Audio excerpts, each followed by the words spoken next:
संत तुलसीदास द्वारा रचित वैराग्य संदीपनी आप सभी संतों भक्तों के सम्मुख यह प्रस्तुत है। राम बाम दिसि जानकी लखन स्थाहिनी ओर, ध्यान सकल कल्याण में सुर तरु तुलसी तोर।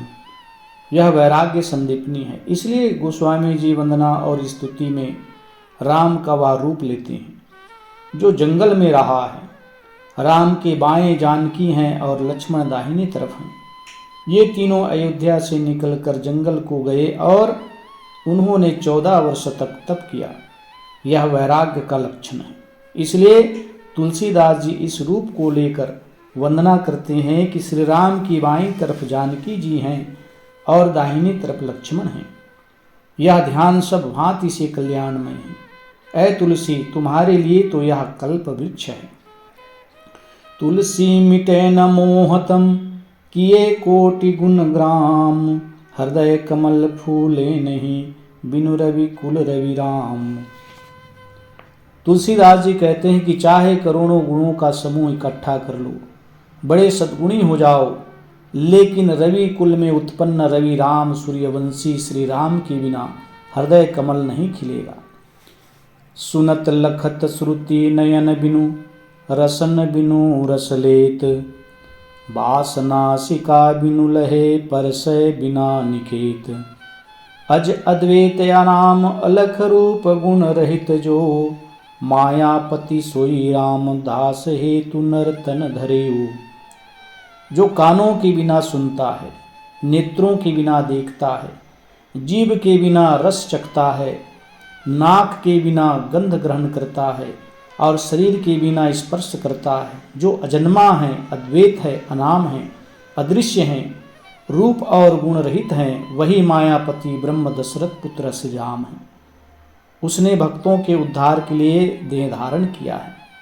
उपयुक्त कथन तुलसीदास जी की अपनी भावना है। राम में प्रेम है, इसलिए उसे निर्गुण निराकार कहते हैं। ऐसी जगह के लिए सदगुरु कबीर ने कहा है, राम वियोगी विकल तन, इन दुखों मति कोय, छुवत ही मर जाएंगे ताला बेली होय। तो जो राम की विरही है, राम की वियोगी हैं, इन लोगों को किसी प्रकार से दुखी मत करो, क्योंकि अगर सच्ची बात कहोगे तो ताला बेली इनके मन में हो जाती है। फिर तुलसीदास जी कहते हैं, तुलसी या तन खेत हैं, मन वच कर्म किसान, पाप पुण्य दुई बीज हैं, बोवे सोलुए निदान। यह शरीर खेत है और इसमें मन वचन और कर्म किसान है। पाप पुण्य के 2 बीज हैं, जो बोया जाएगा वही अंत में काटा जाएगा। शरीर खेत है, मन वचन और कर्म किसान है। इसमें विचारणीय यह है कि मन वचन और कर्म कर्ता नहीं है, क्योंकि कर्ता स्वतंत्र होता है। मन वचन कर्म बिना कर्ता के कुछ नहीं कर सकते। इन सब का कर्ता जीव है, इसलिए जीव किसान है। मन वचन कर्म को प्रेरणा देने वाला जीव ही किसान है। पाप पुण्य बीज हैं। खेत में जो बीज डाले जाएंगे उन्हीं के पौधे उगेंगे, फल फूल निकलेंगे। यदि पाप किया गया तो दुख पैदा होगा और पुण्य किया तो सुख पैदा होगा। इसलिए मनुष्य को सावधान रहना चाहिए कि मन से वचन से कर्म से पाप के बीच ना बोएं, क्योंकि आदमी की सफलता असफलता इसी पर निर्भर है।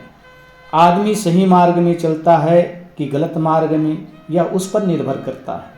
यदि गलत मार्ग पर चलता है तो असफल है और सही मार्ग पर चलता है तो सफल है। इसलिए सावधानी से कर्म करना चाहिए। तुलसी यह तन तवा है, तपत सदा त्रय ताप, शांत होए जब शांति पद, पावे राम प्रताप। यह शरीर तवा के समान है, जो सदैव तीनों तापों में तपता रहता है। जैसे चूल्हे पर रखे हुए तवा में नीचे से आंच लग रही है और उस पर रोटी सेंकी जाती है, वह हर समय तपता रहता है। शरीर की दशा भी यही है। भूख प्यास, ठंडी गर्मी, हर्ष शोक, हानि लाभ, मिलन वियोग, रोग व्याधि, इन तापों में तवा के समान यह शरीर निरंतर तपता रहता है। तुलसीदास जी कहते हैं कि शीतलता मिलेगी, शांति मिलेगी जब राम की कृपा होगी। अब राम किसी पर कृपा करे और किसी पर कृपा ना करे, ऐसा क्यों? वास्तव में अपनी दृष्टि का सुधरना ही राम की कृपा है।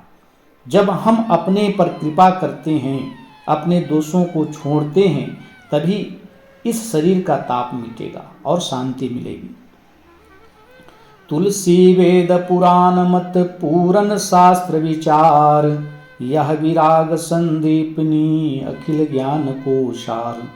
वेद पुराण और सभी शास्त्रों का विचार कर लिया गया, उसके पश्चात इस वैराग्य संदीपनी की रचना की गई। यह संपूर्ण ज्ञान का सार है। तुलसीदास जी महाराज कहते हैं कि संपूर्ण शास्त्रों का निचोड़ यह वैराग्य संदीपनी आप लोगों के समक्ष रखा गया है।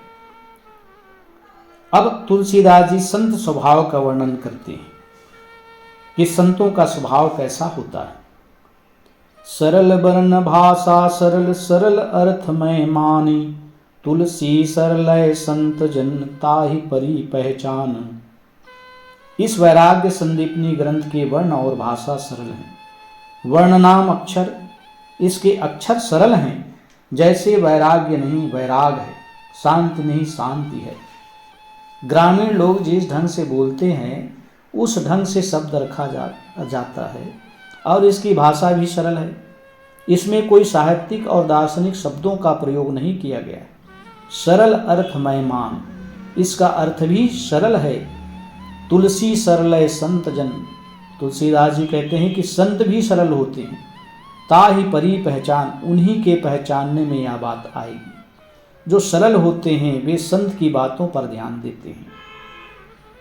बहुत से लोग तो इसी चक्कर में रहते हैं कि इसकी भाषा कैसी है, शैली कैसी है, भला उन्हें बात कैसे पहचानने में आएगी। संत जन सरल होते हैं और सरल बातों पर ध्यान देते हैं। लोग भाषा शैली के ही चक्कर में रहते हैं। फिर पुनः तुलसीदास जी कहते हैं, अति शीतल अति ही सुखदाई, समदम राम भजन अधिकाई। जड़ जीवन को करे सचेता, जग मह विचरत हैं यही हेता। वैराग्य संदीपनी में तुलसीदास जी पहले अपने विश्वास के अनुसार वंदना करते हैं, उसके बाद शरीर के ताप इत्यादि को बताते हैं। फिर उन्होंने यह बताया कि यह ग्रंथ सरल रूप में कहा गया है और वह वेद शास्त्र आदि का सार है। उसके पश्चात वे पूरे ग्रंथ में दो विषय को लेते हैं, वह है संत स्वभाव और शांति। संतों का स्वभाव क्या होना चाहिए, रहनी आचरण कैसे होना चाहिए और शांति क्या है, इन दो विषयों पर वे प्रकाश डालते हैं। अति शीतल अति ही सुखदायी, संत बड़े शीतल होते हैं और सुखदाता होते हैं। जो शीतल होगा वही सुख देगा। जिसके मन में अहंकार नहीं है, विकार नहीं है, कोमल वाणी है, कोमल व्यवहार है और किसी से कुछ चाहना नहीं है, उससे ही सबको सुख मिलता है। उसके सिवा और कहाँ से सुख मिलेगा? हाँ, उनसे दुष्ट को सुख नहीं मिलता है। दुष्ट तो उन्हें देखकर और दुखी हो जाते हैं, लेकिन जब उनकी दृष्टि घूमती है तो वे भी सुखी होते हैं, क्योंकि सच्चे संत अति शीतल होते हैं और अति सुखदायी होते हैं। समदम राम भजन अधिकाई, वे मन इंद्रियों को वश में रखते हैं। मन को वश में रखना सम है और इंद्रियों को वश में रखना दम है। राम भजन अधिकाई, वे सच्चे राम भजन में लीन रहते हैं। तुलसीदास जी के राम दशरथ सुमन हैं। उन्होंने मानस में बारंबार कील ठोका है और अपनी मान्यता को खींच खींच कर कहा है कि जो राम को परमात्मा नहीं मानता है वह बिना सिंह पूंछ का पशु है, अवैदिक है, आदि आदि। लोग श्री राम को परमात्मा नहीं मानते थे। उन्हें चिढ़ाते थे कि वह दशरथ का राम लड़का है जिसको आप भजते हैं, जो सीता के लिए रोते थे, वन वन खोजते थे, उसी को आप भजते हो। तो वे चुप हो जाते थे। तब फिर वे उपोद्घात बांधते थे शिव पार्वती, काग भुसुंडी, गरुण तथा याज्ञवल्क्य भरद्वाज का, और कहते थे कि श्री राम ही अनंत ब्रह्मांड नायक हैं। किंतु अंत में वे थक कर कहते हैं, अस प्रभु हृदय अछत अविकारी। हृदय में बसने वाला राम ही अविनाशी और अविकारी है, क्योंकि श्री राम का शरीर नहीं है, उनसे मिलने का कोई साधन नहीं है, और मिल भी जाए तो अलग रहेंगे, बिछुड़ जाएंगे। लेकिन जो स्वयं राम हैं, अपने आप में रमा है, अपना स्वरूप है, वह कभी नहीं बिछड़ेगा, उसी में विश्राम है। अतः राम भजन है जो हृदय निवासी है, निज स्वरूप है, उसमें स्थित होना विश्राम पाना है। निज स्वरूप में विश्राम पाना ही सच्चा राम भजन है। जड़ जीवन को करे सचेता, जग मह विचरत है यही हेता। संत जन जगत में क्यों विचरण करते हैं? क्योंकि वे जड़ जीवों को, जड़ीभूत लोगों को सचेत करते हैं, जगाते हैं, आसक्त लोगों को जगाते हैं, सावधान करते हैं कि आसक्ति छोड़ो, नहीं तो दुख में पड़े रहोगे। संत जन जड़ जीवों को जगाते हुए विचरते हैं, किंतु वे दुनिया से निष्काम रहते हैं। तुलसी ऐसे कहूँ कहूँ धन्य धरनी वह संत, पर काजे परमार्थी प्रीति लिए निबहंत। तुलसीदास जी कहते हैं कि ऐसे संत कहीं कहीं मिलते हैं। वे संत धन्य होते हैं, वह पृथ्वी धन्य होती है जहाँ संत रहते हैं। वे पर के उपकार के लिए अपने जीवन को समर्पित कर देते हैं तथा वे समर्पित लोगों को निभाते हैं। वे परमार्थ में लीन रहते हैं और लोगों को परमार्थ की तरफ प्रेरित करते हैं। कि मुख पट दिन्हे रहें यथा अर्थ भासंत, तुलसी या संसार में सो विचार युत संत। संसार में विचारवान संत वे हैं जो या तो मुख का किवाड़ बंद रखते हैं या उपयुक्त और विवेक विचार पूर्वक ज्ञान की बातें बोलते हैं। या तो वे मौन रहेंगे या बोलेंगे तो विवेक पूर्वक, वे व्यर्थ नहीं बोलते। संत का मुख्य लक्षण है शांत रहना, मौन रहना और बोलना तो विवेक पूर्वक बोलना। कबीर साहब भी कहते, मौन रहे कि हरि यश गावे। मौन रहे या तो हरि का गुणगान करें। बोले वचन विचार के किन्हे संत स्वभाव, तुलसी दुख दुर्वचन के पंथ देत नहीं पाऊं। तुलसीदास जी कहते हैं, संत जब बोलते हैं तो पहले हृदय में विचार लेते हैं, बिना विचारे वे नहीं बोलते। साथ साथ शील स्वभाव सहित कोमल वाणी बोलते हैं। संत का हृदय कोमल होता है, वे किसी को कष्ट नहीं पहुंचाते। वे भूलकर भी अहंकार ममकार में नहीं पड़ते हैं। दुर्वचन दुख का रास्ता है, उस रास्ते पर वे पैर नहीं रखते हैं। दुर्वचन कहोगे तो तुम क्षुब्ध हो जाओगे और फिर दूसरे को क्षुब्ध करोगे। अपना उद्वेगित होना, दूसरे को उद्वेगित करना विवेक नहीं। इसलिए वे स्वयं उद्वेगित नहीं होते हैं और दूसरे को भी उद्वेगित नहीं पहुंचाते हैं। यही सच्चे संत का लक्षण है।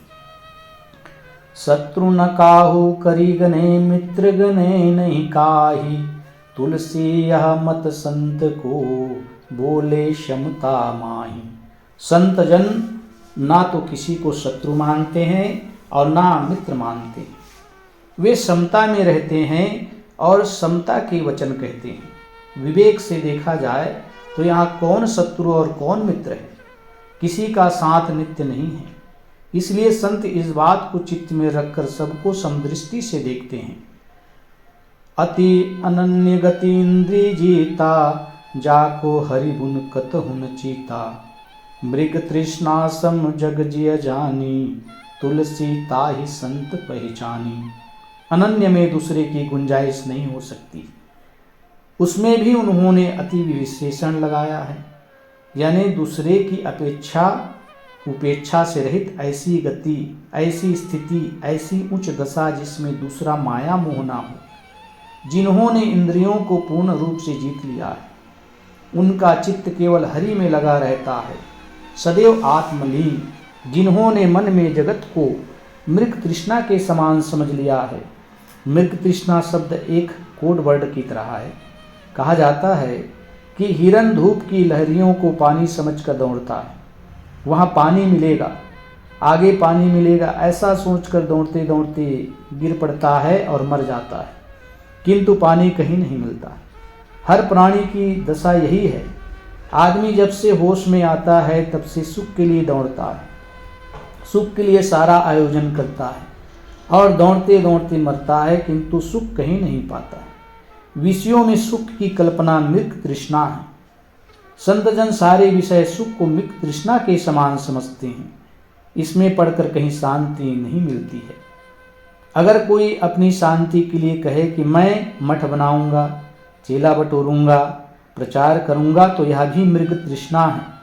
अपनी शांति के लिए तो बोध, वैराग्य और भक्ति साधन है। मठ, मंदिर, शिष्य शाखा, प्रचार प्रसार आदि लोकहित के लिए ठीक है। निष्काम भाव से लोकहित किया जाए तो उसका भी पुण्य प्रताप अच्छा होता है, अच्छे संस्कार होंगे। लेकिन प्रचार प्रसार को उपलब्धि मानना मृग तृष्णा ही है। एक भरोसो एक बल एक आस विश्वास, राम रूप स्वाति जलद चातक तुलसीदास। तुलसीदास जी महाराज राम ही का एकमात्र भरोसा है, ऐसा कहते। उन्हीं का बल, आशा और विश्वास है। राम रूपी स्वाति नक्षत्र का बादल है और अपने आप को उसका चातक मानते हैं। सो जन जगत जहाज है, जाके राग न दोष, तुलसी तृष्णा त्यागी के गहे सील संतोष। गोस्वामी जी कहते हैं कि वे संत जन जगत में दूसरों को तारने वाले जहाज हैं, जिनके मन में राग द्वेष नहीं है और तृष्णा त्याग कर शील संतोष की रहनी में जीते हैं। शील गहनी सब की सहनी, कहनी किए मुख राम, तुलसी रहिए यही रहनी, संत जनन को काम। शील ग्रहण करना, सबकी बातें सह लेना, सहना अमृत है, सहना साधना है। सहने वाला सिद्धि पाता है और असहनशील दो कौड़ी का है। मुख से राम कहे और हृदय में राम की स्थिति रहे, आत्म स्थिति रहे। तुलसीदास जी कहते हैं कि संत जन का यही काम है, इसी रहनी में मंगल है। निज संगी निज सम करत, दुर्जन मन दुख दून, मलयाचल है संत जन तुलसी दोष विहून। सच्चे संत अपने साथियों को अपने समान बना लेते हैं और दुर्जनों के मन के दुख को दूना बढ़ा देते हैं। लेकिन संतजन तो मलयाचल है, दोष विहून है। यह तो लोगों द्वारा ग्रहण करने का अपना अपना विचार है। जो जैसा समझता है वैसा ग्रहण करता है। जो ऐसे संतों के पास रहने वाले हैं वे अपना मन देते हैं तो वे उन्हीं के समान हो जाते हैं, और जो दुर्जन हैं वे उन्हें देख देख कर जलते हैं। परंतु संत तो मलयागिर के समान निर्मल एवं शीतल हैं।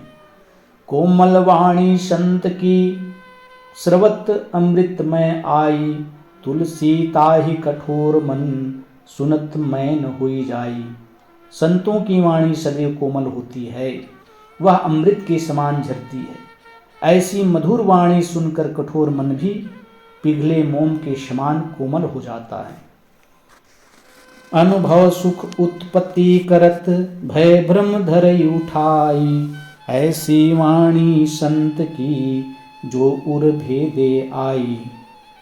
संत की वाणी अनुभव सुख उत्पन्न करती है। अनुभव सुख शांति सुख है। मन में कोई विकार ना हो तब चित्त निरांत शांत हो जाता है और यह सर्वोच्च स्थिति है। मौत के समय यही होगा। सारी नाड़ियां सिमट जाएंगी और थोड़ी देर में शरीर शून्य हो जाएगा। जिसको स्वरूप बोध पक्का निश्चय है वह तो समझ लेता है कि मेरा पक्का भवन बना हुआ है। वह इस शरीर रूप कच्चे भवन को छोड़कर आत्म स्थिति रूप पक्के भवन में सदा के लिए स्थित हो जाएगा। वह उसी की प्रतीक्षा में रहता है। बाहर के उत्सव को वह तुच्छ समझता है। विदेह मोक्ष होने के समय को वह परम उत्सव का दिन समझता है। अतः संत की वाणी अनुभव सुख उत्पन्न करती है और भय भ्रम धरई उठाई। भय और भ्रम को मन से अलग उठाकर धर देती है। संत की वाणी का कोई मनन करे तो उसके मन में कोई भय ना रहेगा। क्या छूटेगा? अपना कुछ है ही नहीं और भ्रम कुछ है ही नहीं। बाहर से कुछ पाना नहीं है और मेरा कुछ नहीं है। मुझे तो मेरी स्वरूप स्थिति प्राप्त है। संत की वाणी मिल जाए और हृदय को भेद डाले तो भय भ्रम दूर हो जाएगा और अनुभव